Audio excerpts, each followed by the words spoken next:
Hi, it's Emily Williams, the founder of I Heart My Life and your host of the I Heart My Life show.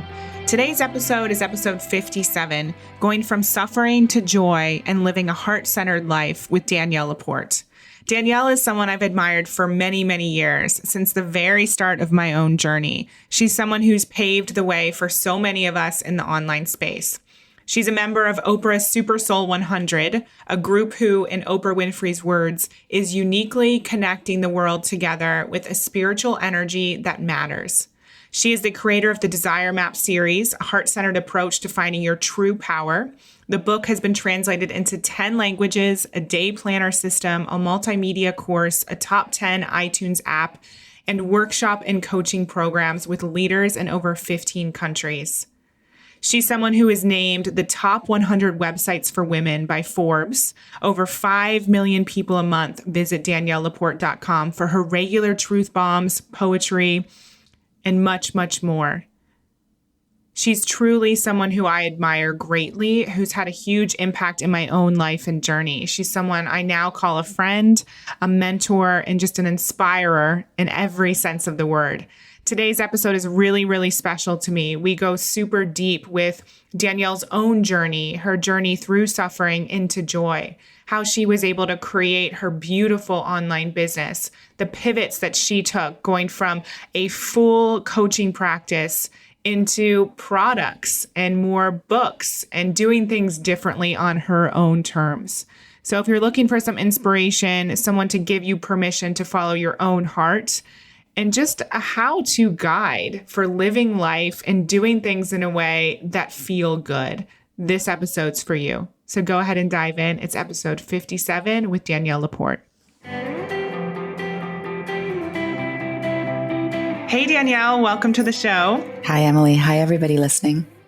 So excited to have you here. As I've already shared at the introduction to this amazing episode, you are someone I've admired for many, many years, and I'm grateful to have this time with you because not only are the listeners about to learn a ton from all of your wisdom, all your experience, but I know I always learn a lot from our conversations as well. So thank you so much for being here. I'm excited. Awesome. So for those of us who don't know about your backstory, can you just tell us a little bit about how you got into this work and jumped on this journey of supporting people with their core desired feelings and just being such a light worker, for lack of a better phrase, in the world? Yeah. Oh, God. No, that's a long story. Let me start from now. I'll tell you what's important to me now. Great. And then I can attach each of those things to the background. So what's really important to me now, this is actually, I don't know if I would define it as a mission statement, but we're very clear that the reason my business exists is to alleviate suffering and amplify joy. That's it. And we do that by, I'm a seeker. I'm a seeker. I'm an entrepreneur. I live a very devotional life. I'm a mother. I love the game of publishing. So I do my thing, and then I share my learnings from that. So at the end of the day, what I'm putting on every platform are very personal lessons that have everything to do with being more conscious and loving in the world. So that's what I do. Now, how did that all come to be? Oh gosh, I was a bartender. I've had tons of therapy. I've left workshops and led workshops. I was a highly philosophical kid. I ran a think tank in Washington, D.C., where I had 20 some futurists, and we looked at how global trends might converge or collide. I consulted to the Pentagon. I just graduated from high school. I never went to university or college. Basically, how I was able to, and I'm still able to pull everything off, is I talked my way into everything. Like one of my first and last actually real jobs was I was working for the Body Shop Canada. So I'm Canadian. And these were the days where, like, lots of people aren't even familiar with the founder anymore, but it was like the golden age of social responsibility, and where people were just getting into fair trade and organic ingredients for cosmetics and excuse me, body care. And the woman, Anita Roddick, who was the founder, she now passed away. My learning from her was, she would always say, be daring, be different, and be first. And that left a deep impression on me. And especially the like be first part, because there's a lot that comes with being first, which is all about, you can't be overpackaged. You can't be perfectionistic, and you have to be courageous if you want to be first. And you have to believe in your own originality. Like a lot of the women that I've worked with in the past, when I was doing, one-on-one strategy work, would say, but the story's already been told. Someone's already talking about abundance. Somebody's already talking about how to have a great marriage. And it's like, but no one has got like your lens on it. Just bring your own story and bring your own honest, authentic story. Don't inflate your success. Just tell people where you're at in your journey, and then just serve, be the giver. There's lots more in there, but I think that's a good intro. Yeah, no, that's beautiful. And I love that story. So take us back to when you started coaching and when you started to become obsessed with this experience of going from suffering into joy. How did that happen? Well, I've never called myself a coach, and I will call myself a coach someday, because I'm actually going to create a certified coaching program with some master coaches for my Desire Map system. But I was a strategist. I was very clear about that. I'm not going to walk you through a series of steps to help you have a revelation, which is really the essence of coaching. And I'm all for it. I mean, I'm constantly coached myself. However, my job was what I could be best in the world at that moment for myself was, I'm going to show up.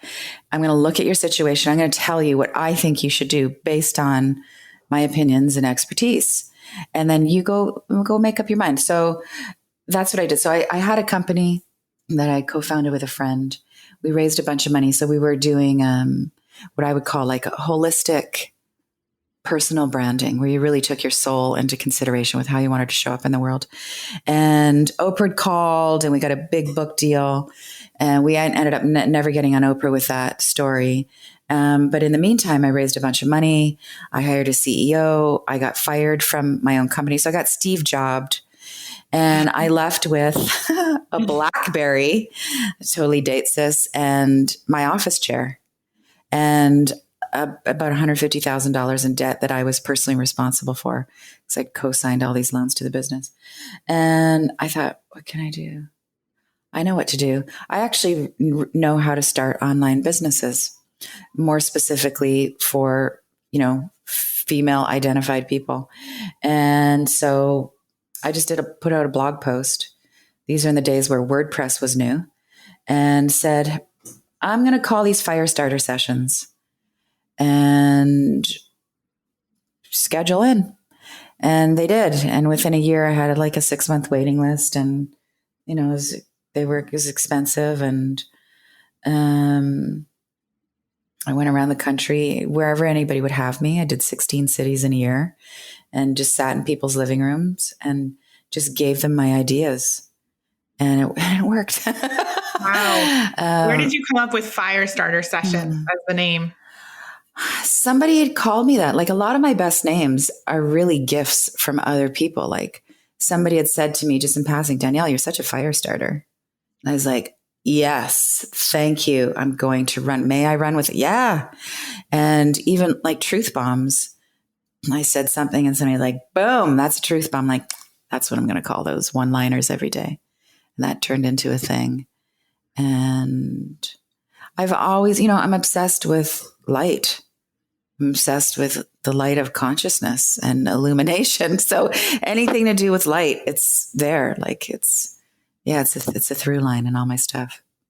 So what year was this when you were doing the fire starter sessions? Oh God, I have no concept of time. The year that was about, now I do everything by the year of my kid's age. So that was like 12 years ago now. Yeah. Okay. Yeah. So you're hosting these, I guess, workshops in people's homes. And what did that lead to? What was the next? So just to be clear, I think it's like so important. I'm really so specific about language. I wasn't a coach. I was a strategist. These weren't workshops. These were just jam sessions because again, like I didn't have a methodology. I didn't have like, we're going to start this and you're going to do these exercises and you're going to end up at this place. I just like, tell me your situation and I'll give you advice. I was just like this hired strategist. Yeah. And where did that end up? Well, that ended up in another book that ended up in the book called Fire Starter Sessions. And in Fire Starter Sessions, I planted a chapter, a seed about what became desire mapping. And I said to my publisher at the time, this is Random House, I was like, chapter 4, that's really the future. Fire starters might sell a couple copies. I hope we do well, but I'm going to build something big on that idea of your core desired feelings being the center of your goals and your intentions. And I did. How did you know that at the time? I felt it. It was working in my own life. I had a little sticky Post-it note that had 4 feelings written on them. I think it was something like divinely feminine, affluent, focused, and Shakti. It was something like that. They've changed it many times since then. And that little Post-it note worked. I care that I made my decision. Like, am I going to do this deal? No, I don't feel divinely feminine this. I feel like fried toxic masculinity and no. And do I feel affluent? And affluent for me wasn't about money. It was about, can I influence this situation positively? And I was like, I can't change these people's minds. This isn't where I want to be. I'm going to go bring my message somewhere else. So it was working. And also things like the science of gratitude, which is a big part of desire mapping. It was working, meaning I felt more at ease. I felt more blessed. I was thinking more clearly. Yeah, all those things. So it was my own case study. Yeah. And then I had one woman. I did one of my biggest gigs at the time. And it was the first time I had a lineup after I spoke. This woman came up to me and she said, that thing with the feelings, with the map, I want a worksheet because I think that would change my life. And I was just like, thank you, sister. Got it. And there was a book. Yeah. Wow. Yeah, I really wanted to really point that out. And I'm glad you explained the whole backstory because I think so often people are trying to think their way to the next iteration of the company or what they're meant to do. And they're not trusting their own instincts and the feelings that are saying, hey, this is the next step. Or, hey, let's listen to this client who just said she wants the worksheet. And they want it to be more formulaic than an instinct. And that's such a great point. Such a great point because, well, let me add to this then. So Desire Map was a book. I self-published it. And then a publisher came along and said, Sounds True came to me and say, hey, we want to do some audio with you. And I was like, I don't really want to do an audio thing right now because I'm going to do the next iteration of my book because I learned all these things from the first iteration and people told me things and we tested it out. And this is really important part of this. Do not get attached to your formulas and your gimmicks. Because I see there's I was going to go off in another direction to say what I see out there. I'll just tell you how it works for me. If I got attached to version 1 of Desire Map because I thought it was working, it wouldn't be where it is today or where it's about to go. And so there's a few more steps to this that are, I think, really potentially valuable lessons. So I said no to audio. And I said to my publisher, I'm going to do the second version. Why don't we do some weird deal that you've never done before, where you're just going to take my finished book because I'm literally about to send it to the printer. Take my finished book, put your name on it, you distribute it, but you're not my editors and you really haven't, I did all the design, and then just go get distribution and give me a really great royalty since I did all the work. And they did it. And that was 7 years ago. And and because I was very clear that I had something that was intellectual property, like this is a procedure. There are 7 steps. You do this and you get a result. So instead of giving that to the publisher as a copyright deal where they would have owned that IP, I said, you can license this IP for a set amount of time. And I don't think that was my brilliance at the time. I can't even remember making that decision.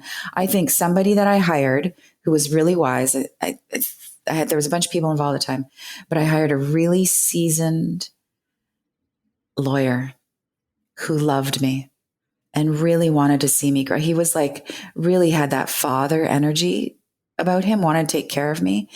And I think it was Don. And Don said to me, sweetheart, do an IP deal here, do a licensing deal. And I didn't even know what it meant. I was like, okay. And 7 years later, turned out to be one of the best things I'd ever done. Because if I would have done a copyright deal, the publisher would have had a right to my licensing. Because now there are 500 Desire Map facilitators in 21 countries teaching workshops. Wow. And I have a whole day planner system that, is a big vertical.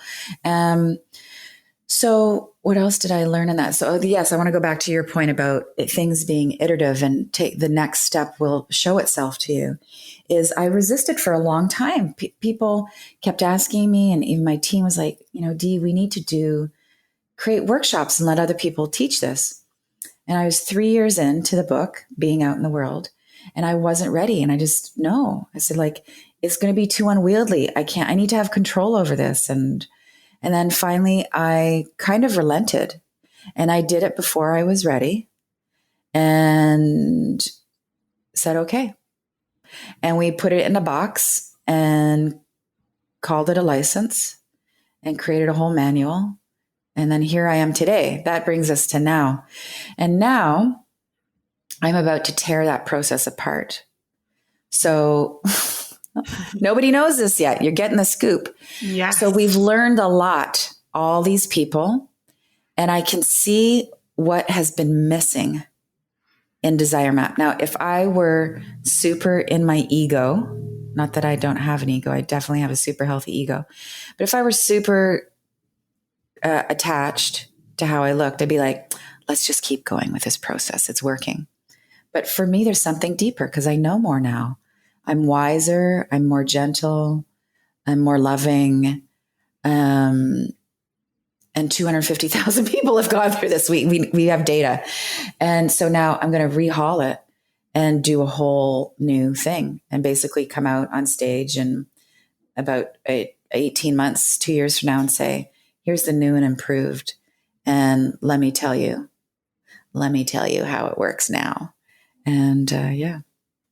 I love that. And that's such a testament to who you are and the work that you do in the world, that you're constantly checking in and feeling into whether something deserves a shift or deserves a tweak or deserves an overhaul, and tuning into what the next step is, not just for you, but for your community and what they're craving.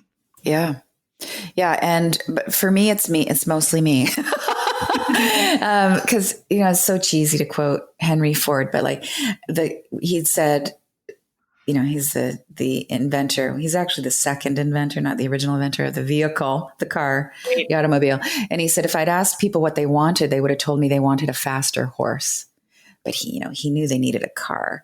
So it has to work for me. Like another example of pivoting is I have a newsletter called Firestarter Sessions. It's got a really healthy subscriber list, and it has a really great open rate for all the things that I put out. I don't love doing it.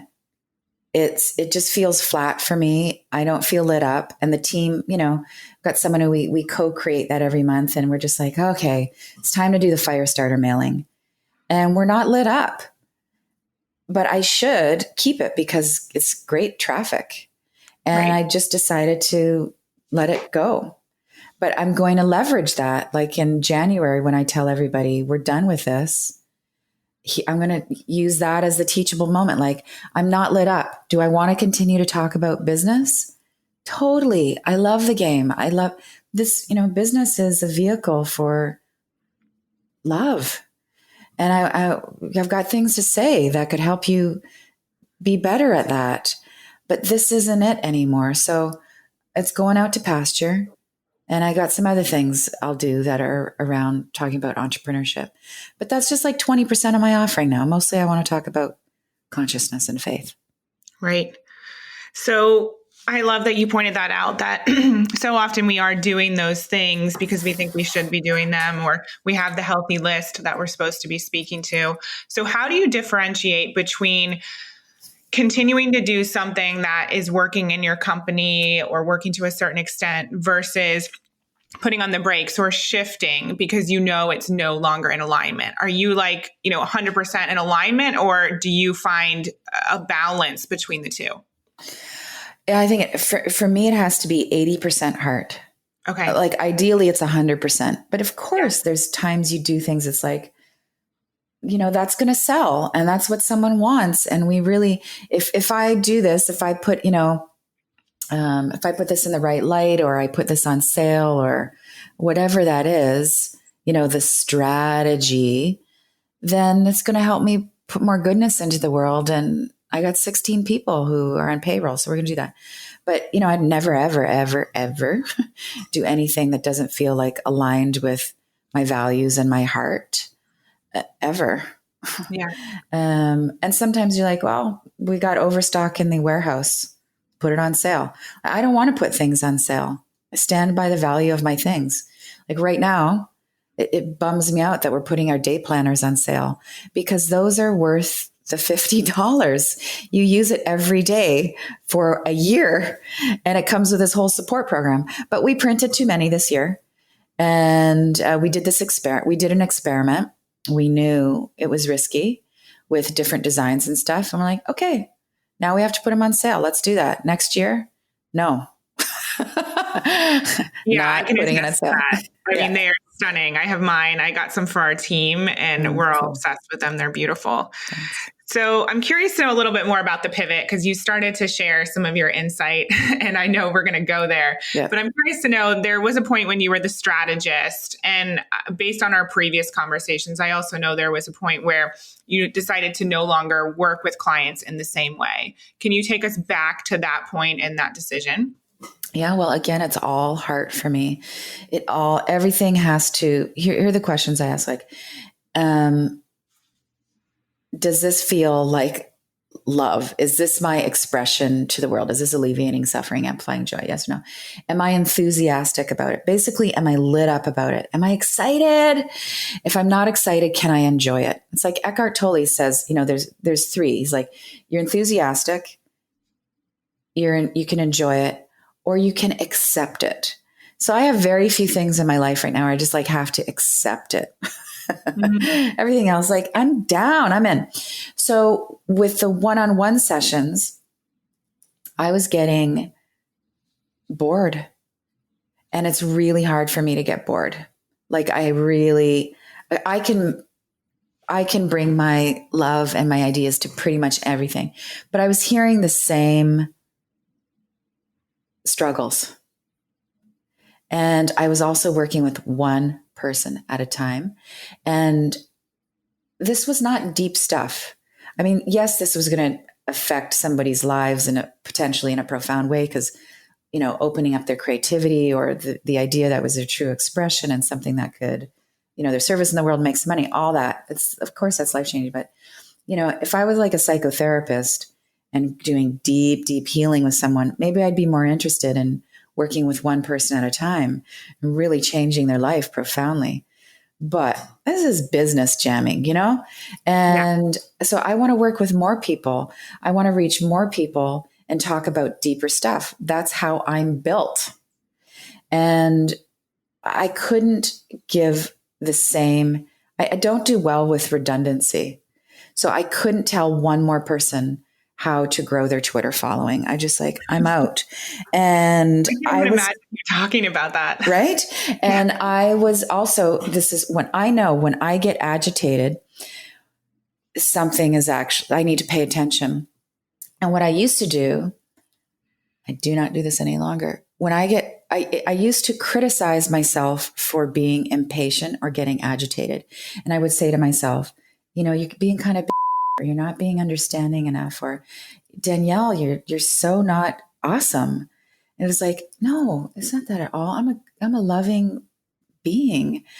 The agitation is just showing me, I can't fully be my loving self right now. So I just like, I'm out. And it wasn't methodical. I didn't strategize it. I just like, I really need to be done, because I'd overworked myself is another pattern I've had. A lot of people listening to this are going to relate. You hang in longer than you should. I should have hung up my coaching strategy hat 6 months sooner and had an exit plan for myself. But instead I overworked myself, and to the point of just like, peace out. And this is my strategy. I posted, I've got a few months left in me, and I've got X amount of slots. Have me while you can. And I was much more enthusiastic about it, but I didn't have a plan for how I was going to make money. I was making $1,000 a session at the time for 90 minutes. It was worth it because I was readjusting your whole business. And I quit, and I got a book deal within a couple months. That was the next chapter. Which book was that? That was Firestarter Sessions. Okay. Beautiful. And so I love how you pointed out, you didn't have the strategy or the plan. And I think so often people get to the point where they are burnt out and they're so tired of what they've been doing, and they want to have that immediate pivot. I've personally been there as well. And I actually pivoted far too quickly and didn't think about what the next step was actually going to be. And so I do have a lot of thoughts around that, but I'm curious to know, if you had to go back and do it again, you said you would have done it sooner, but would you have more of a plan in place, or would you recommend that someone do it in a different way? No, that worked for me. And that's a pattern for me. So the quick pivot works for me. It may not always work, but I know how I do things. I know that my yes is a yes. I know that I will pivot quickly, and I'll come up with a plan. Like, I'm about to do a really hard pivot in the next 3 days. And I have the safety to do that because I have an income, but I don't know what the plan is post pivot. I'm going to pivot and stop that train so that I can think more clearly, so that I have the energy. I've just cleared the space. It's like, well, I'm not going to water the weed. I'm not going to let the weed stay in the garden. I'm going to yank it now, so that I can look at like, oh, what could go here now? I also, I don't like, it's not that I don't like chaos. I'm very comfortable with chaos, but I love simplicity. So if I can stop something right away, I do it. And here's the thing why lots of people don't do that. It requires some courage. You're going to let some people down. One of my early learnings was, and again, this is like, there would be a lot of criticism that I would lay on myself for this, is changing my mind at the last minute. Now I do this less, but there's a really very healthy, natural, divine reason that we tend to make 11th hour changes. And that is because we see very clearly. We see more clearly than we were able to before, right before something is about to launch. Why do you think that is? I think it's this pressure. I think it's this tunnel vision. It's like you have heightened senses. It's almost like this adrenaline, like, I'm going to sign this contract. I'm going to get on stage. I'm going to say yes to this. I really got to put the resources to this. It's like, it's your come to Jesus moment. It's all dawning on you. And you need to have courage in those moments to say, this isn't right. Or let's do a little pivot. Like I used to be shy. This is ridiculous, but I'd be shy about saying, I'd read some copy or I'd see some graphic design that was done. And it's like we had to launch and we got 3 days and, everybody's been working long hours. And I'd be shy to make that change. Like, we've come this far. And now I want to change the header. I want to change that paragraph. So the logo, God, it doesn't work. The difference between going ahead at that moment and letting it all be okay and saying, you know what? I just had a better idea. I love that. That's the difference between mediocrity and greatness sometimes. I agree completely. And I always talk about that with our clients because it's not about being perfect, but it is about having high standards for what you're putting out into the world. And that inspiration may come at the last minute, but you love your work and you appreciate your work enough to say, you know what, actually, this needs to be tweaked. This is something that can go to the next level. I've just gotten inspired idea and let's put this in place. Even if it does take extra time, extra work, it's going to be worth it. Yeah. Yeah. So I love the idea of the pivot and it often happening in the last minute. And I also think that the more you pivot and the more you lean into what you're being called to do, you start to trust yourself a lot more and you can pivot quicker with more confidence. I know for me, I had that big pivot of turning the car around literally when I was on my way to grad school, knowing that it wasn't the right fit for me. Mm-hmm. And that was one of my first huge memories of trusting myself, trusting my heart and moving in a different direction. And now because I have that knowledge and that experience and that proof, I'm able to do it much quicker. Do you find that with yourself as well? Yeah. Like I don't need disastrous situations at 11:30 at night anymore to go, better idea, I'm much more, my senses are much more refined. I have so much more courage in my leadership to just say, let's go this way. I want it to feel like this. And I've learned some things about, just sort of procedures. Like I just had a meeting yesterday with one of our new graphic designers and said, let me tell you how I love to work. And that's how I phrase things now. It's like, it's never this is a procedure demand. It's like, this is what works for me. I want to see 3 concepts and I like to make decisions on individual elements because I'm very sensitive to people wasting time, meaning I don't like it. So let's show me like 5 different colors. We'll choose a color, we move. Show me 3 different fonts. We choose the font, we move. Instead of all of these various elements. And that's actually a metaphor for how I generally like to work. It's like I work from the ground up. What is the guiding idea? What is it that we want to communicate? How is this of service? Great. How do we want this to look, sound, and feel? Super. Now, how do we get to the people who resonate? And it's got to happen in that order. If I'm just like, what's going to sell? Then I'm a fake. Right. Yeah. And how did you pivot from the strategy and the services into the product world? Because I know for me, selfishly, I want to ask this question. I have a lot of product ideas, but the question marks are so much bigger than the understanding of how all of that actually works. Well, it was a natural fanning. It was a natural spin-off. Like, you come out with a book and you get in that world and then it's like, let's come out with a deck and those kind of things. I went a little crazy, I will say. I had an idea. I had a vision once upon a time where I was like, I want to be a lifestyle company and I want to create all these goods, these hard goods that help people, live more from the heart. So I had mala beads and I I bought a candle company and I did the candles. They were so gorgeous. Yeah. And I did a few other things, and I still have some of those things. So I've like retired the candle company.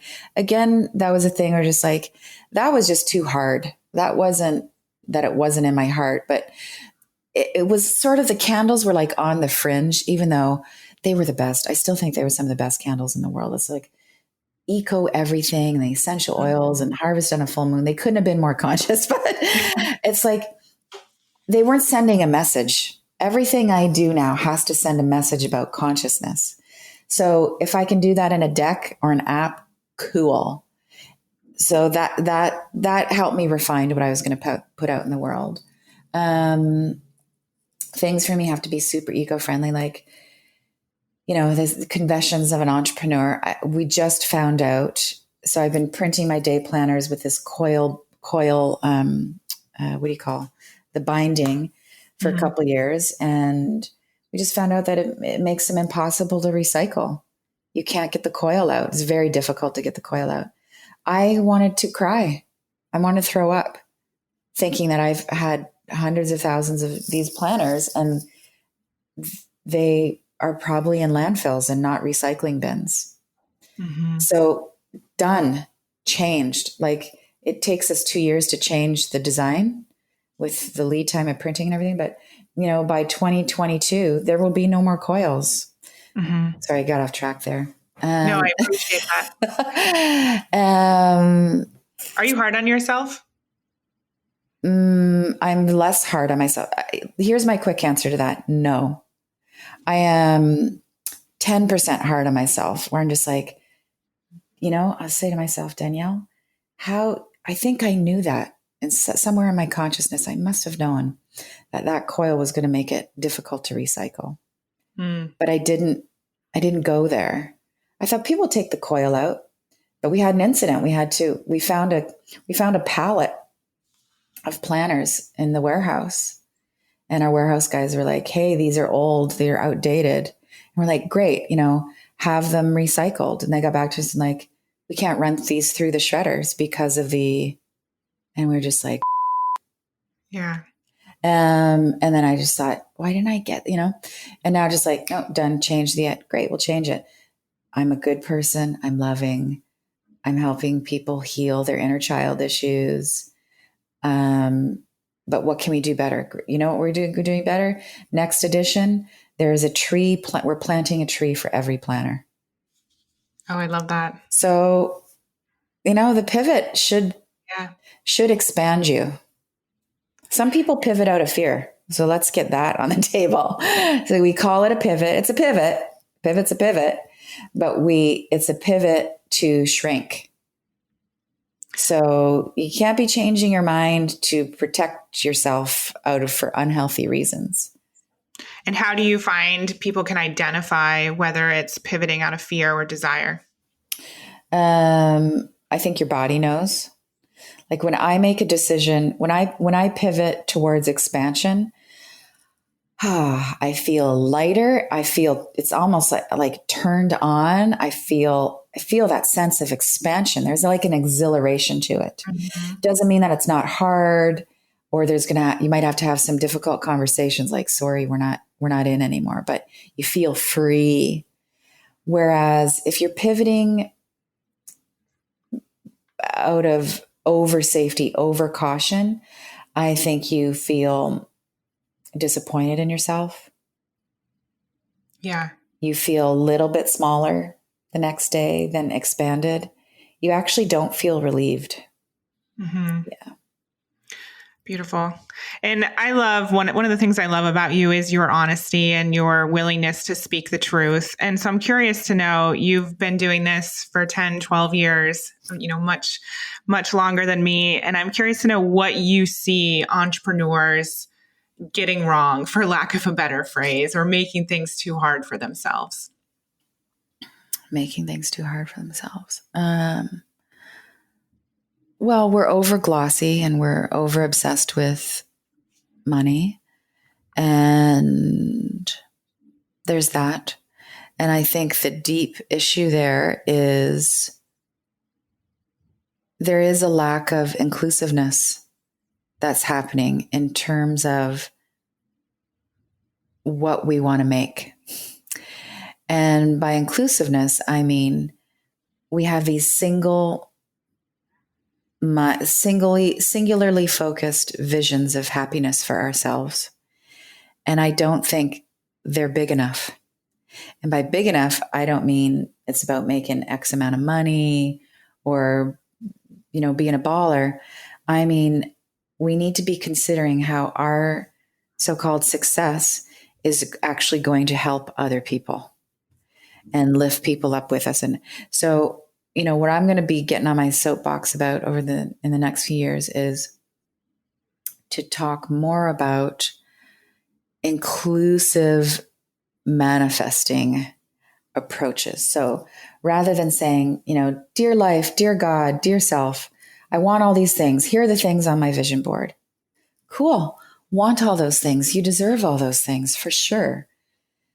But let's take the next step. Can you also want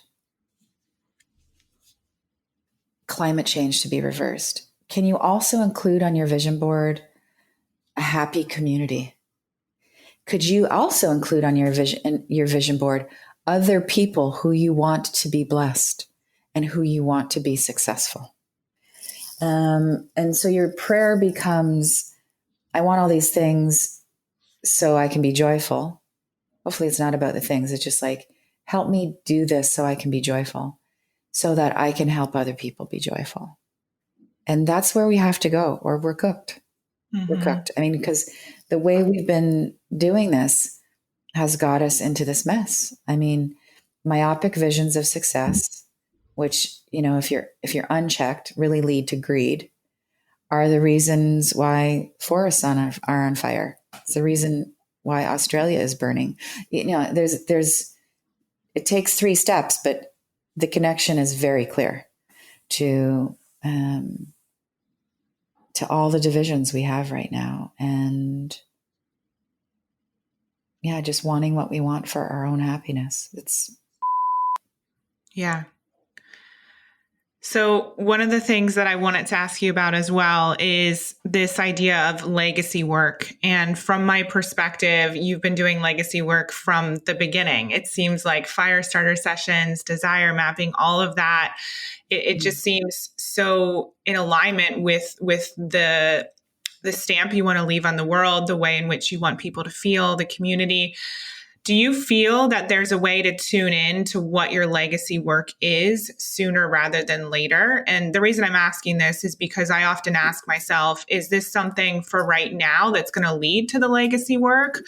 Is this actual legacy work? And for me, that's really important that I'm always at least leading to that, if not completely living it right now. And I'm curious to know your perspective. I don't think about it. I have, legacy is a word that I never use. Mm-hmm. It's worked out this way because I keep showing up. And just to jump cut to the end, if the day I die, all of my stuff was erased and no one remembered me, I'm really okay with it. Don't care. Because there's going to be somebody else. And there's lots of somebodies now doing beautiful, gorgeous, change people's lives work. I want to show up while I'm here, help my son be a creative man in the world, and do all I can while I'm Danielle. And then I'm out.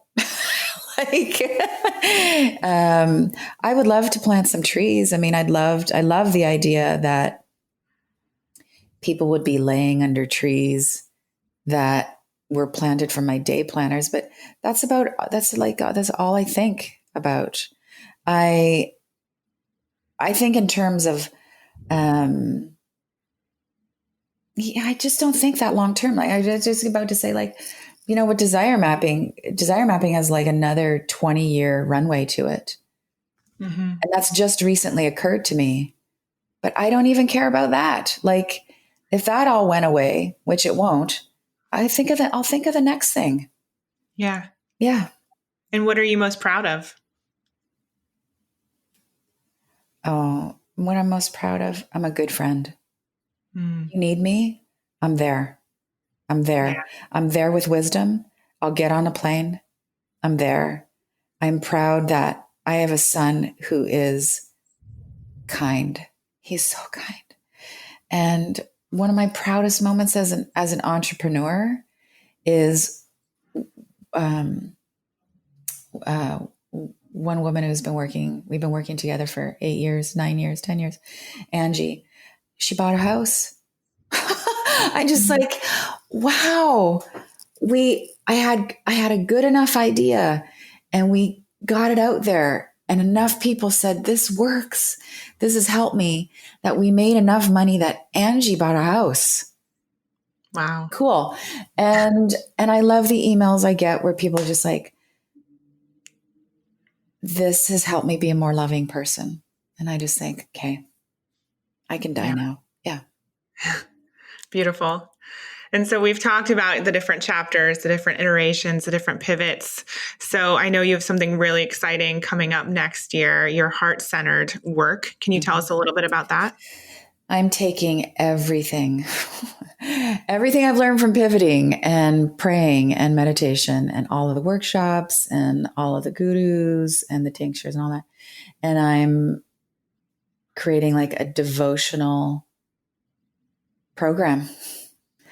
And so I won't make you guess. I will tell you though. The one question that I get asked the most, where no matter where I speak or what podcast I do, is how do I love myself? And I know how to do that now. Like I know the routes back to joy. I've been in deeply broken, dark places and I'm not there anymore. I am well, I am joyful, I'm whole, I've earned my wisdom, and I'm going to give it to people in a really systematic way. So it's called Heart Centered. And every week for the rest of your life, if you want to hang around, I'm going to give you that particular prayer and that particular perspective.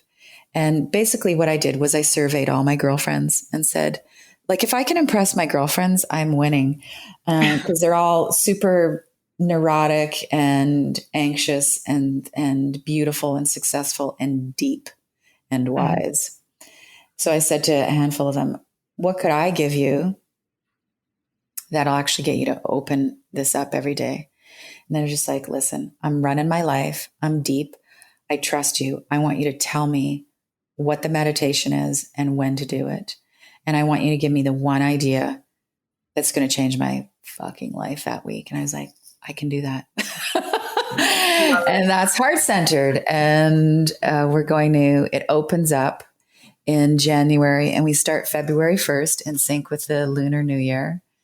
And it's all I've got. I mean, not like it's all I've got, but it's like, it's everything I have. It's gorgeous. Yeah, I was so excited when I saw that in my inbox and the sales page, like the branding. Mm-hmm. I know that based on what you said here, you're very involved with your designers. It's just stunning and so beautiful, the messages that you've written on here. So we'll include that in the show notes for sure, because I know you have an opportunity for people to join the announcement list. Is that right? Yeah, get in now and then we won't harangue you, but we'll keep you very informed about when things open. And it's just lovely. Like we're planting a tree for every month that you're there. And the subscription cost, it's between $55 and $25. I'm doing accessibility pricing for this. It's all love. Yeah, it's beautiful. So the final question I have for you, Danielle, is something I ask all of our guests here at the I Heart My Life show. I'm curious to know if you can give people one way in which they can live and create a life that's better than what they had envisioned for themselves. Mm-hmm.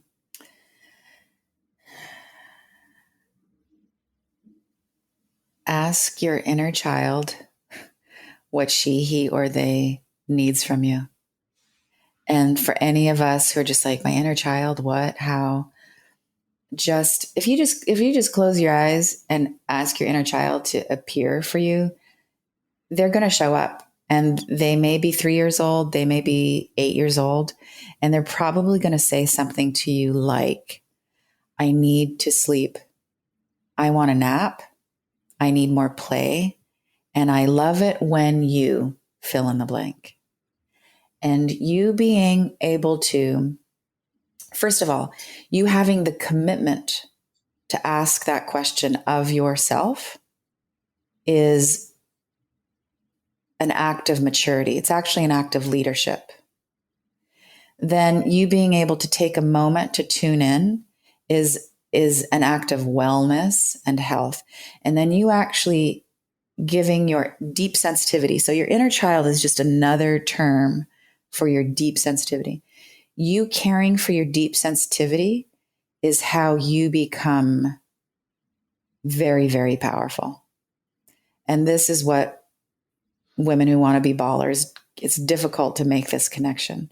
But I'm telling you, based on personal experience, and hearing that hundreds of women and men, everybody, when you learn to tend to your most, tender self, it's going to increase your capacities to sense things. Your intuition is going to get better. When you can sense yourself more deeply, you're going to be able to be more aware about who's showing up for you. It's very, very powerful. And it seems cheesy and oversimplified, but it isn't. That relationship you have with your sensitive self is really how you become a superhero. Thank you so much for sharing that. That's one of my favorite responses. Thanks again for your time, Danielle. I'm super grateful. I know everyone listening has been changed, has been inspired, has probably cried, laughed. I really appreciate your time and everything that you shared with us today. Oh, I love talking to you and love to everybody. Thanks. I hope you loved today's episode. I'm deeply moved by everything Danielle shared, especially that final few minutes where she was talking about living a life better than your dreams. So make sure you take action after this episode. Go and do the exercise that Danielle recommends and tune in with what you know is meant for you and needed in this moment. Sending so much love. Remember, you can find more about Danielle LaPorte at daniellelaporte.com, and her heart-centered program can be found at daniellelaporte.com/heart-centered. Talk to you soon. Thank you for listening to the I Heart My Life show. For more inspiration, success tips, and ways to achieve your life and business goals, definitely follow me on Facebook and Instagram on I Heart My Life Now. See you next time.